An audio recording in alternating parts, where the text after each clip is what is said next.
Hey everybody, welcome back to Rusty Wrench Restorations. So, I noticed this tractor, the day that I bought it, the starter solenoid smoked a little bit. Now I've never had any issues, fortunately, with this tractor, not starting or having starter type issues. But, you know, being as that solenoid smoked, I know that there's probably an issue in there. Either the insulation's starting to break down, it's just starting to see the end of its life cycle, maybe, who knows. So I figured now's the time to get it fixed before it leaves me stuck and stranded somewhere.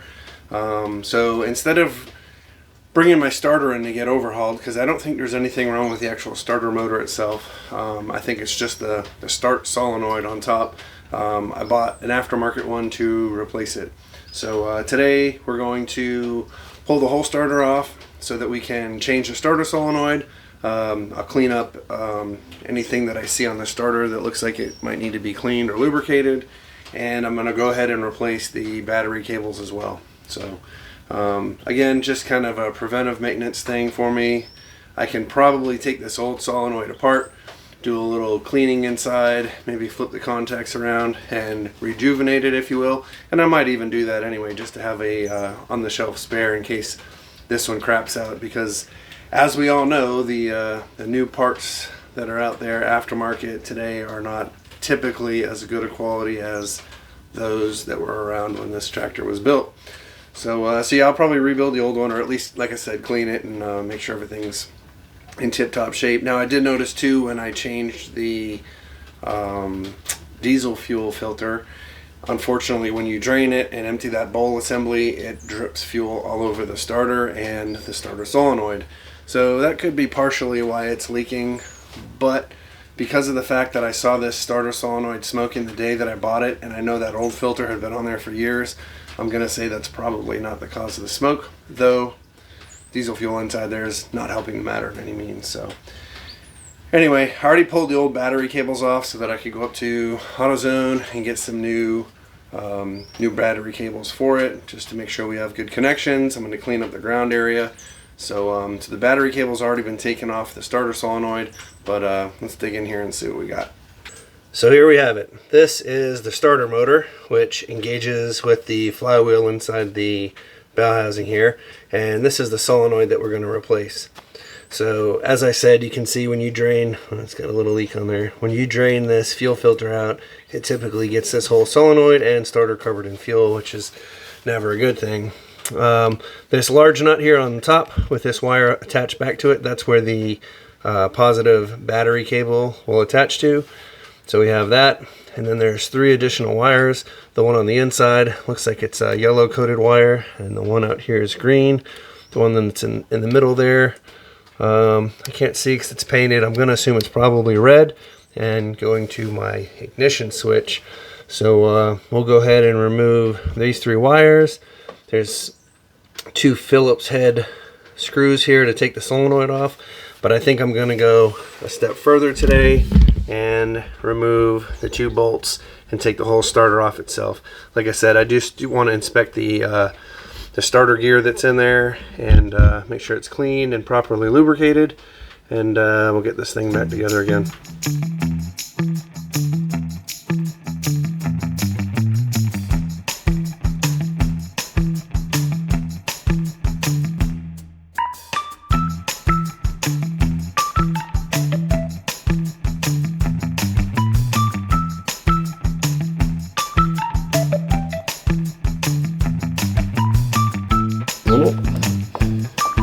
Oh boy, there's the starter. One thing that I always like to do before I put everything back together is get everything cleaned up really good.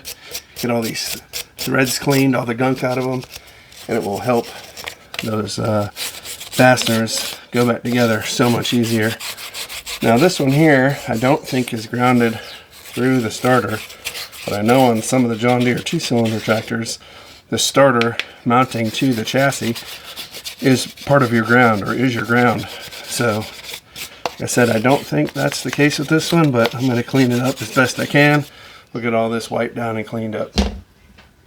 Alright, so here's the starter and the starter solenoid. This is the back side of it. Here's the teeth on that starter gear. Everything looks okay. Just kind of really dirty, so I'm going to go through. I'm going to get this all cleaned up before we get this starter solenoid off. Alright, we got most of it cleaned up. I'm going to finish getting this solenoid off first, and then finish cleaning up the rest of it.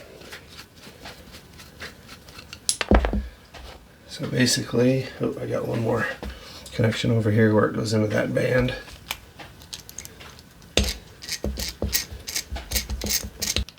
Twist and come out. There we go. So there's the inside of the old solenoid spring, and this is the mechanism that when the solenoid is energized and comes down, it kicks out. Let me flip it over here so you can see it better. The starter gear. So this solenoid does two things when it energizes. One, it kicks out the gear on the starter to the flywheel, and on this end of it, which you can't see, which is inside here, it makes these contacts make connection or contact to send the juice to the motor to spin to turn the engine over. So this part's going to stay inside. I've got a new spring that came with the motor. I'm just going to clean this up a little bit and get all of the debris off here, and we should be able to get the new one put in. Alright, take a little bit of my CRC brake clean, get this section here cleaned up a little bit, get any of that old diesel fuel or oil that might be stuck in there out. This is the part that's going to slide inside that solenoid, so all this buildup that's on here, I'll try to get off. Might need a wire brush for some of the heavier stuff. Doesn't have to be perfect, but the cleaner the better. Alright, now that that's all wiped down, make sure the contacts on this band are clean.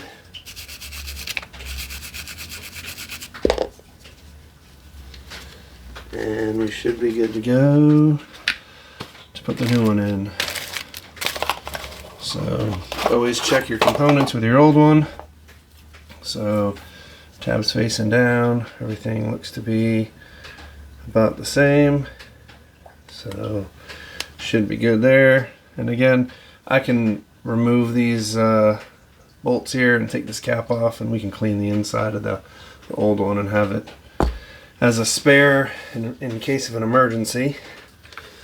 So again, now we'll take the new one. Oh, I need my spring. Came with a new spring. There we go. Go ahead and replace that as well. Rip that open with some new hardware in here too. Put that back in the box for now. And these springs are going to have these little staple keepers on here. Keeps the spring compressed. So watch your eyes and carefully remove those as well. Otherwise, it's not going to do anything. Compare it to the old springs, pretty good. Alright, new spring goes in. New solenoid goes together. And you might have to kind of fiddle-faddle around with it a little bit. There we go. Boom, just like that.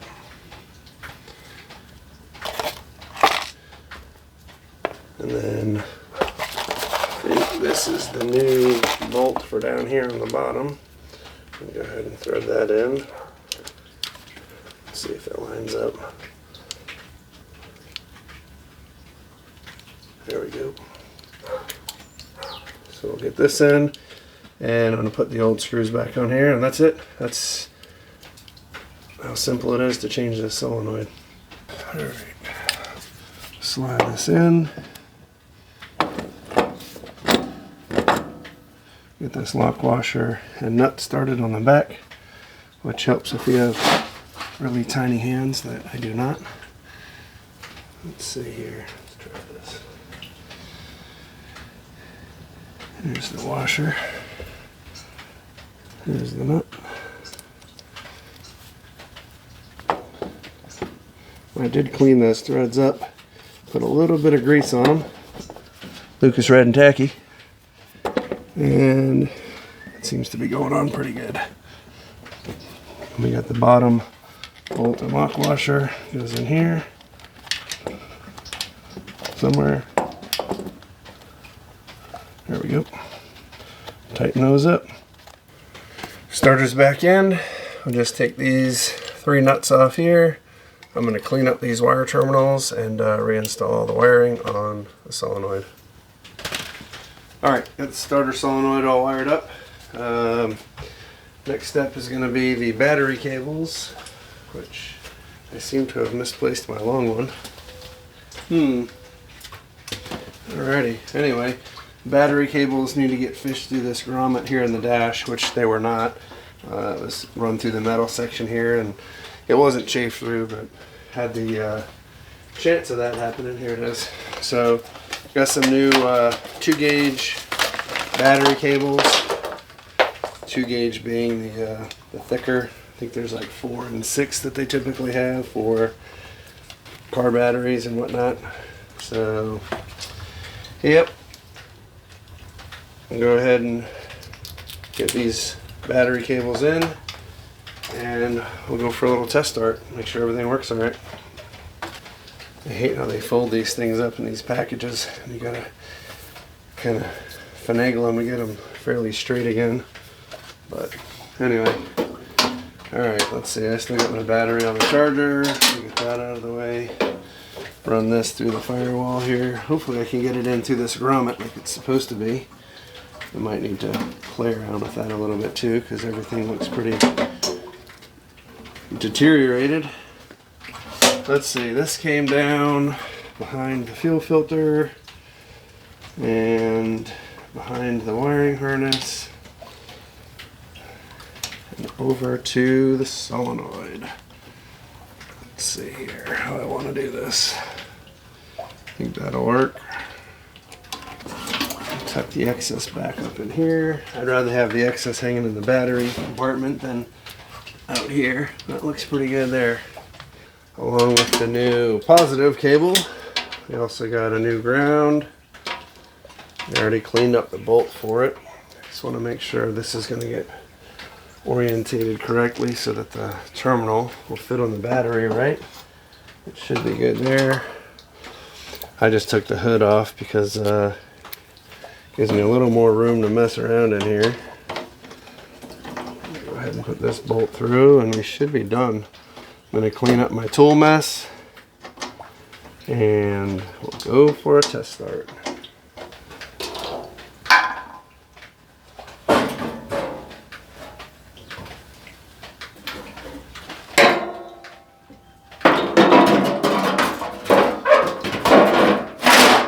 Look at that.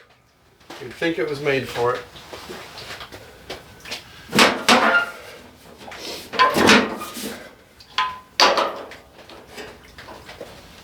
I got the camera on that solenoid to see if it's going to smoke or anything. Get this key to fit in here. Alright. Oh, let's go for a start and see if we fixed anything. Make sure we're in neutral.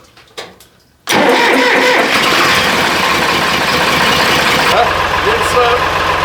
Seemed to start alright, so like I said, it wasn't really a problem in the past. It's just more of a corrective or preventive maintenance that I wanted to do to make sure that I wasn't going to get stuck somewhere. Runs good though, so glad that's fixed. One more thing off the list.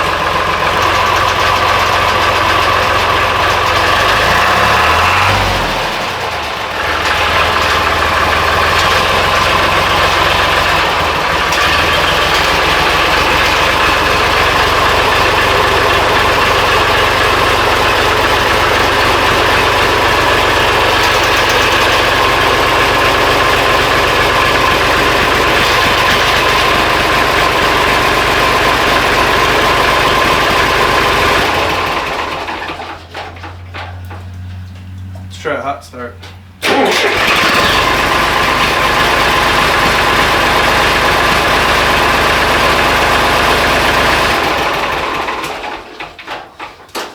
I like it. Alrighty, well, I think that's gonna do it for today's video. I keep walking by these lights that aren't hooked up. I need to get those done.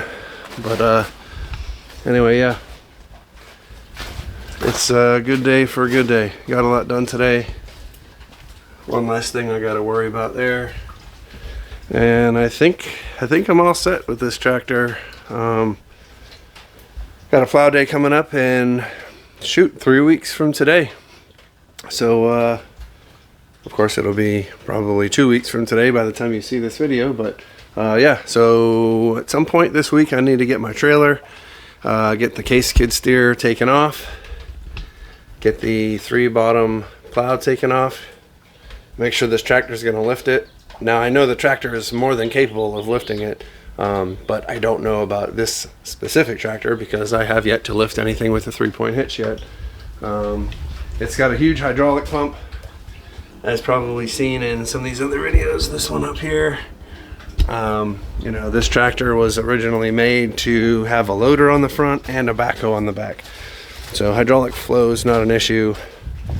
The 3-point hitch does, in fact, drop down after a while, which isn't uncommon, but hopefully it's just a small internal leak and not something that I have to fix in order to partake in the plow day on the 15th of March this year.